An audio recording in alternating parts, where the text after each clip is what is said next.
Kata Sayyidina Al-Husain, datanglah. Bilal datang. Datang Bilal dari Damaskus ke kota Madinah dan dia azan. Azannya tidak selesai. Kenapa tidak selesai? Karena dia merasakan kalau dia azan bahwa nanti yang jadi imam Rasulullah. Dan ternyata perasaan itu sama bagi orang Madinah. Orang Madinah mendengar suara itu dulu lama sekali, dulu 3-5 tahun yang lalu. Dan kalau sudah suara itu terdengar, pasti nanti imamnya adalah Rasulullah. Ramai mereka datang, luar biasa ini azan, kata mereka. Karena kalau sudah azan ini yang pasti nanti imamnya.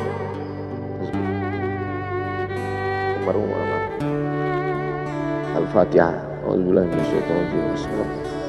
Alhamdulillahirabbil alamin. Arrahmanir rahim. Maliki yaumiddin. Iyyaka na'budu wa iyyaka nasta'in. Ihdinas siratal mustaqim. Shiratal ladzina an'amta 'alaihim ghairil maghdubi 'alaihim waladdallin. Amin. Allahumma ighfir lahu warhamhu wa'afihi wa'fu anhu wa akrim nuzulahu wa wasi' madkhalahu waghsilhu bil ma'i wal thalji wal barad wa naqqihi minal khataaya kama yunqqa ath-thawbul abyadu minad danas wa abdilhu daran khairan min darihi wa ahlan khairan min ahlihi وقه من فتنة القبر وعذاب النار اللهم لا تحرمنا أجره ولا تفتنا بعده واغفر لنا وله ولإخواننا الذين سبقونا بالإيمان ولا تجعل في قلوبنا غلا للذين آمنوا ربنا إنك رؤوف رحيم اللهم اجعل أهله وتلامذته وطلابه من الصابرين الذين إذا أصابتهم مصيبة قالوا إنا لله وإنا إليه راجعون اللهم اجعل أبناءه وبناته من الصالحين والصالحات واحفظهم من كل سوء وشر اللهم اجعل هذا المعهد الذكر معهدا عظيما مباركا تخرج منه الطلاب والطالبات من المجاهدين والمجاهدات في سبيلك بأموالهم وأنفسهم اللهم احفظهم من الظلمات اللهم أخرجهم من الظلمات إلى النور اللهم وفقنا لما تحبه وترضاه اللهم اجعل أبناءنا وبناتنا من حفاظ القرآن والحافظات اللهم اجعل قبره روضة من رياض الجنان لا تجعل قبره حفرة من حفر النيران وصلى الله على سيدنا ومولانا وشفيعنا وذخرنا محمد وعلى آله وصحبه وسلم والحمد لله رب العالمين. Kalau sayang dengan almarhum, hidupkan majelisnya, ramaikan, bangkitkan semangat, tunjukkan kepada Allah Subhanahu wa taala bahwa kita cinta. Sab'atun yudhilluhumullah, 7 orang yang dapat naungan yauma la illa dhilluh, hari itu tak ada naungan kecuali naungan Allah. Rajulani, 2 orang, tahabba fillah, berkasih sayang karena Allah, ijtama'a alaih, bersama karena Allah, wa tafarraqa alaih. Saya berharap saya dengan almarhum, saya dengan Abah Raud, saya dengan para sahabat termasuk yang mendapatkan naungan ini. Saya dengan almarhum tak ada hubungan kepentingan, kami tak ada hubungan politik, kami tak ada hubungan ekonomi. Kami murni karena la ilaha illallah Muhammadur Rasulullah. Alaiha nahya, dengan itu kami hidup. Wa alaiha namutu, dengan itu kami mati. Wa biha nub'atsu insyaallah, dengan itu juga nanti kita akan dibangkitkan. Sayang dengan Nabi, hidupkan masjid-masjid. Sayang dengan ulama, hidupkan majelis-majelisnya. Jaga peninggalan-peninggalannya. Lanjutkan perjuangannya. Itu bukti sayang. Sayang bukan di tepi bibir, sayang bukan basa-basi. Oleh sebab itu kita akan dituntut di hadapan Allah tentang nikmat besar ini. Mudah-mudahan kita lulus ujian dunia, ujian akhirat. Amin ya rabbal alamin. Terima kasih segala perhatian. Mohon maaf segala kesilapan dan kekhilafan. Jangan lupa salat sunat isyraq 2 rakaat. Terima kasih. Wassalamualaikum warahmatullahi wabarakatuh.